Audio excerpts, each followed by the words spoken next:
Hello.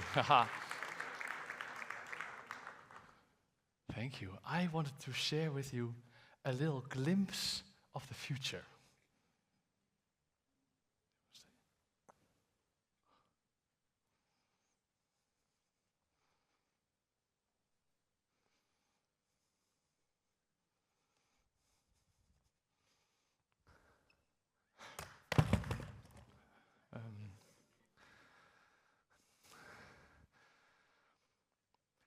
Uh, so disappointing robots are also going to be part of the future.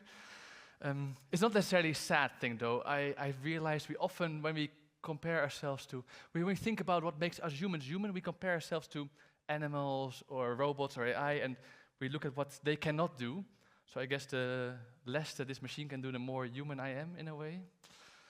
But I built this robot myself, and I'm not sure if you should take my word for anything anyway, because I'm not a robotics expert, and looking at it now, I realize it may have been obvious for a few of you already. But I do have a question about technology. I was wondering, what would happen if we treat technology with a kind of play and joy and experimentation like we do in the arts? My name is Simu, it says it on the screen. And in the next 40 minutes, I want to try and convince you that we should be building robots for fun. And because 40 minutes is a long time, I also want to take a little detour on my favorite topic, innovation. So then you will have to go sit here on the side for a little bit. Is that okay? Ça va? Bon. All right, innovation. We go get my clicker, because I have a question for you all. Ha. What do you think is the most innovative sector or field right now? Please shout out.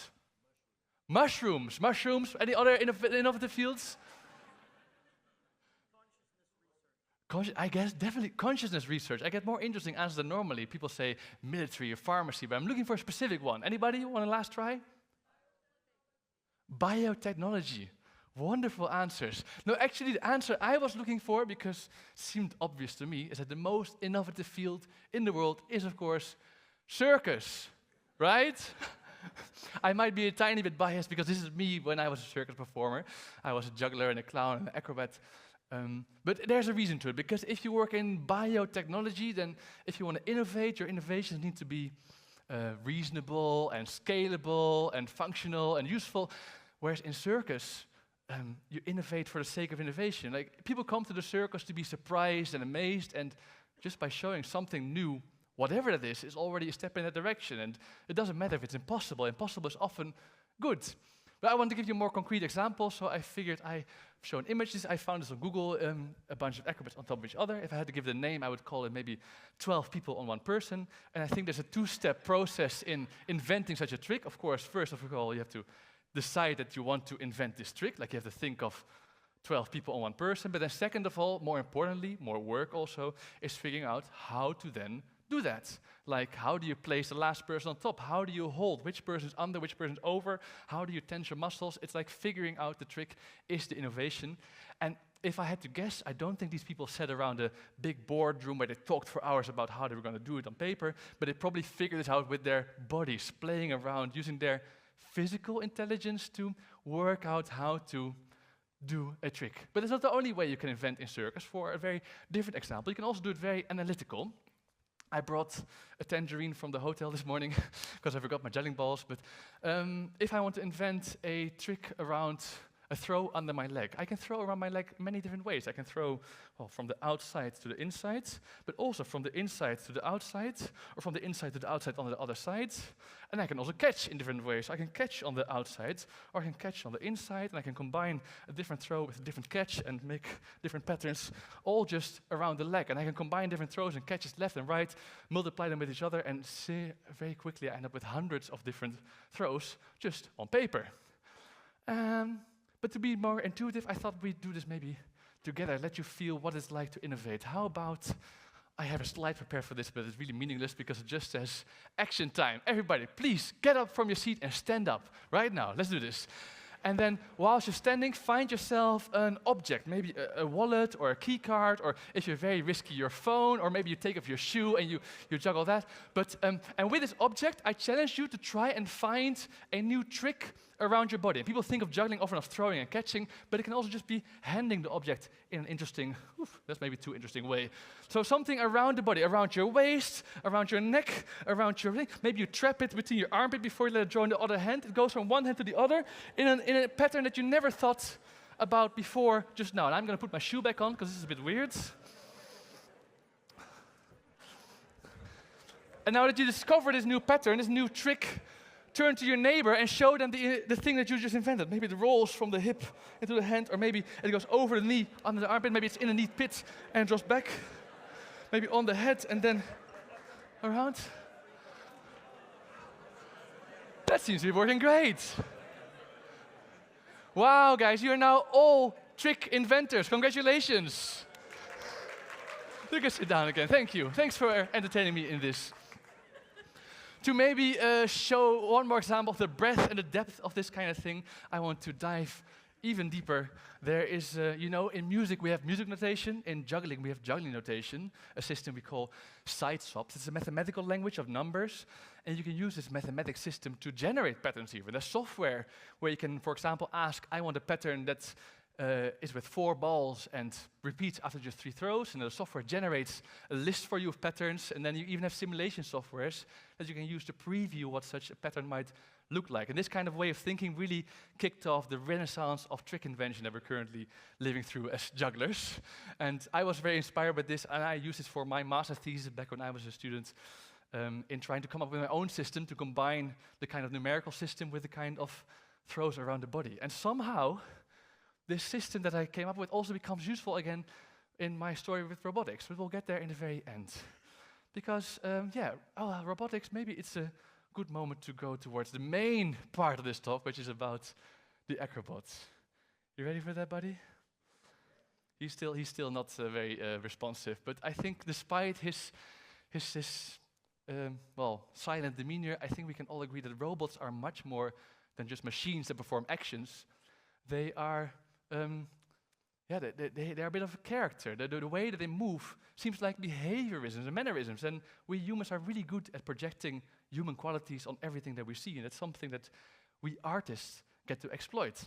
But I myself am most interested in robots because they do stuff, they move. I've of course been studying movement all my life, mostly as well a juggler and an acrobat. Here you see me with various partners trying to invent new tricks.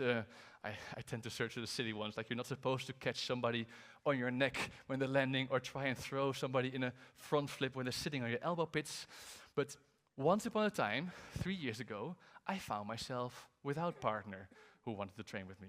And I realize now it's very distracting, maybe these images. How about, yes, better.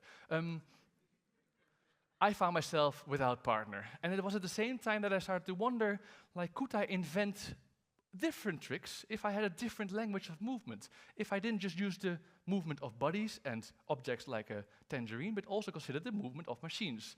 I decided that I wanted to know what it felt like to do acrobatics together with a robot. And I still find this annoying, so I'm going to turn this even smaller down. I want to know what it was like to do acrobatics with a robot.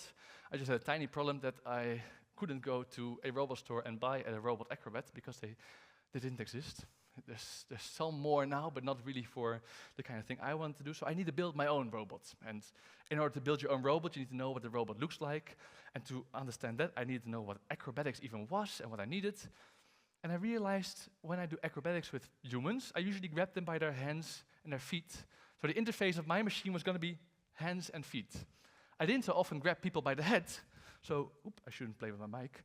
So I didn't need a head on my robot, and then I decided just for simplicity that knees and elbows, they were overrated anyway, and I didn't need those. So easy peasy. I had a sketch of a robot acrobat, but then I discovered an even bigger problem, namely that I didn't know how to build a robot.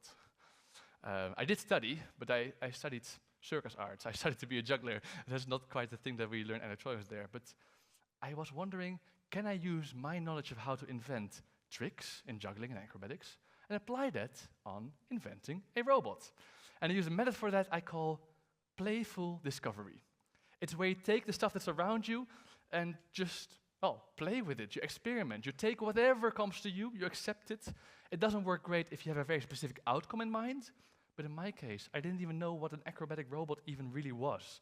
So it worked fine for that. And it helps to be a little bit naive when you start playful discovery with a whole new topic. So I made myself a very simple 3-step plan. Step 1 was to get a mannequin. I walked into this second-hand mannequin store. It's near Utrecht in the Netherlands. There's the biggest second-hand mannequin store of Europe. If you still need a prop for Halloween, I recommend you to go there. It's a very strange place to be surrounded by the 10,000 dolls that stare at you, and yeah. But I got myself one. And then step 2 was to add motors to it. And I discovered from a video actually of Tim Hunkin, who opened the Kick Festival yesterday, that windscreen wiper motors are very strong and very cheap, like they're from the car that do. So I got myself 4 of those. And then step 3 was to do a handstand with the robot. Super easy plan, right? Just like that. And actually, this plan worked. I mean, I forgot to write down in the plan that I also had to figure out how to control the motor with a motor controller, and that I need to build a frame inside a mannequin and 10,000 other steps. So it took a bit more work than I thought, but after 2 months, stood next to me the world's first Acrobot. It didn't have any legs, so to say, so it didn't quite stand, but it did have 2 arms, so it could do a handstand, and that was quite fun. And I liked it to do it, people like to see it. It didn't solve all my problems, because it had you see a little cable hanging on it. That's the wired remote that was being controlled by an acrobat, actually, who was backstage behind the curtain. And I needed an acrobat, because only they would understand what kind of tricks I explained to them. So I still needed a partner in that sense. But it looked kind of fun. And because I was still applying this method of playful discovery, I didn't know quite what I was going to get out of this thing when I started. But I was fantasizing about the kind of tricks we could be doing. But when it stood in front of me for the very first time, I realized I wanted to shake its hand and give it a hug. And I think it was only then that I fully started to realize I want more out of an acrobatics partner than just doing tricks together. But yeah, despite this robot being great, it also broke down after just 2 shows. I ripped off an arm first, the weld didn't hold, and then later I tried to do a 1-arm show and I flipped around the battery and it fried the microcontroller, because ultimately this robot was not built by an engineer but by a circus artist, a clown, yeah. But people liked it, and I liked it, and I liked learning about it, so I thought like maybe I should invest some time in becoming a robotics engineer and building the best possible robots that we could. So I decided to learn this kind of thing. And I already mentioned I saw the video of Tim Hunkin with the motors, but there's loads of videos online also about 3D printing, programming, electronics, anything, you name it. And I needed a way to absorb all this information to it. And luckily, circus got me another superpower, which is the skill of learning skills. As a juggler, you have to train all the time, but no, I thought I'd make myself a methodology as well. So the methodology became, what version of the clicker? There we go. Obsessive immersion. Obsessive immersion. As a juggler, I would always throw things. I would go to every juggling convention I could find. I had hobbies, but those would be like making a podcast about juggling, so still very far in. And I even moved to other countries because I discovered that the best jugglers in the world lived in Berlin and London and Toulouse, and I lived for a few years in all of those places. But now I was going to be an engineer, so what would I do? I bought every electronics kit I could find on AliExpress. I transformed my house into one big workshop. I fell asleep every night watching those videos on 3D printing on my phone, and ultimately I even got a job as a researcher at a university in movement and interactive technology, because I thought that would help me become the robot engineer I needed to be. I don't even know what my next slide is. Where are we then? And it's black. Yeah, right. Okay, so I built this for 2 years. I had a second version. It's not over here. Over here we see the third version, and maybe it's hard to imagine that it's any good, so you've only seen it as a ragdoll, but maybe I should turn it on. And also it's worth mentioning, of course, along the way of these 3 years, I also met a lot of friendly engineers who gave me advice. But despite their best efforts, it's still scary to turn the robot on, because you never know if it's fully going to work or not, because I can't just go to the market and buy new parts. Actually, one of the first times I turned the robot on, this was in February 2024, so 1.5 years ago. I have a video of this. It didn't go quite as planned. I had the robot mechanically almost finished, but I'll let you watch it. Ja, precies. Want, oh ja, maar daar is hij dan niet. Ja.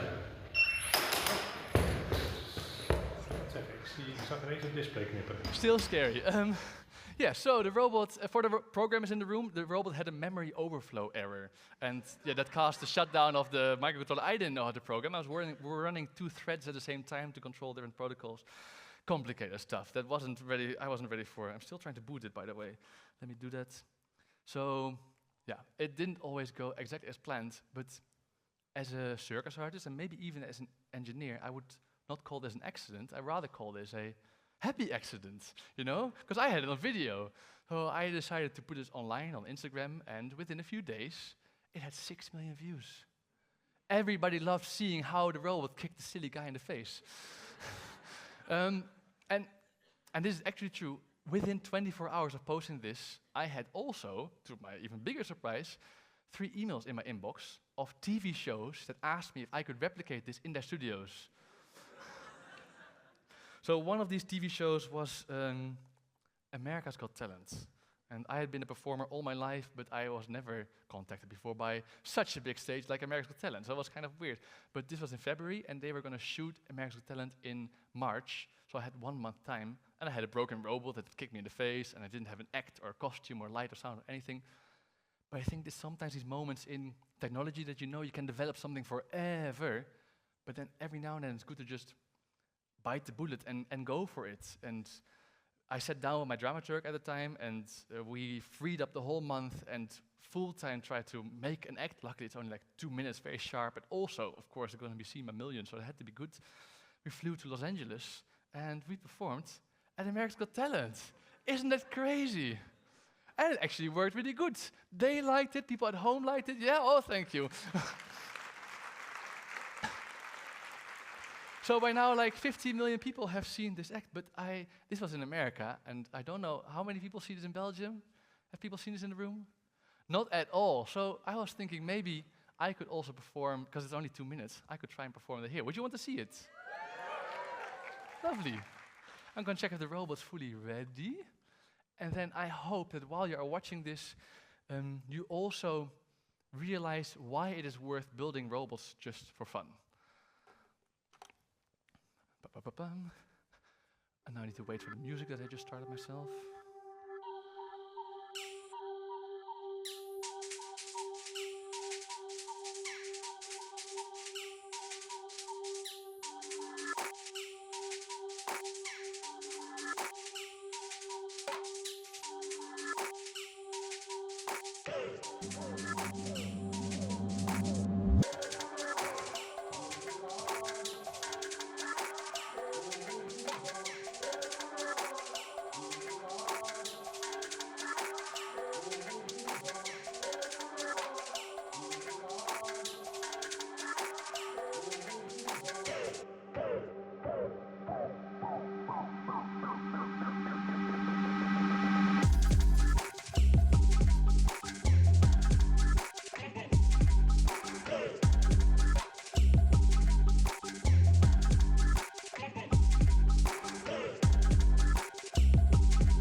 Thank you. Oh. I'll let you sit down again. There you go. I'll let Robin sit down. This is Robin, by the way. I'll introduce him better later, because I'm not quite done yet. I was catching my breath and drinking a sip of water. I thought it was the best moment to brag about myself, because of course it's not the end of it. Like, that kind of kickstart my Got Talent career. There's such a thing as a Got Talent career. I got invited to Spain Got Talent, France Got Talent, Germany Got Talent, Romania, and right now they're airing Holland's Got Talent. Like, there was the second episode last week, I think, with me in it. And of course, I get to talk sometimes, like at TEDx, but also at Kick. Thank you for inviting me. But I think I'm most proud, of course, of my 30-minute street show that I performed this summer at loads of different festivals and fairs.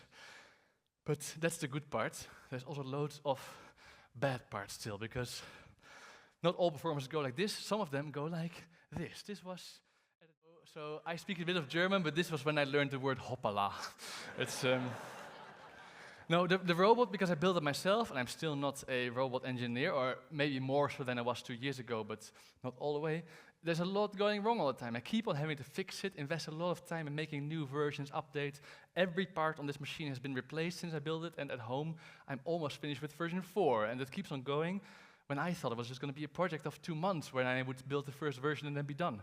So that leads me to wonder, why is it worth it? Of course, I started as a joke because I didn't have a partner and I was curious about the machine. But it's not only me who's asking why, but also it's been quite successful, if I may say so.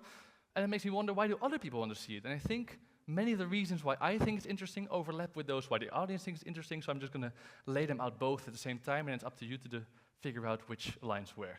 But first of all, movement research, I already mentioned it. I want to rediscover how movement is different if you don't have knees and elbows and can't open your arms. And I teach acrobatics. I have a weekly course in Rotterdam. And I teach now my handstand to students because of the way I had to animate the robot. Like, I get a different understanding of how these mechanics work. But of course, it's still different from them because they have wrists that they can actuate and things, whereas this has only 4 motors. So that was very exciting to me. Also, I want to bring robots closer to you guys. I feel like we're bombarded at the moment by images of humanoid robots that, according to the tech giants, are going to take over the world and be in your homes very soon. And I'm not so convinced with my own experience of this robot. It's not my desired outcome, but I thought at the very least we should understand what that should mean then. What does it mean to have a robot close to you? And I had not met a humanoid robot when I started this. And maybe most of you haven't either, so I thought, like, this is an opportunity to bring the robot close and show what such a relationship could be like in a performative setting.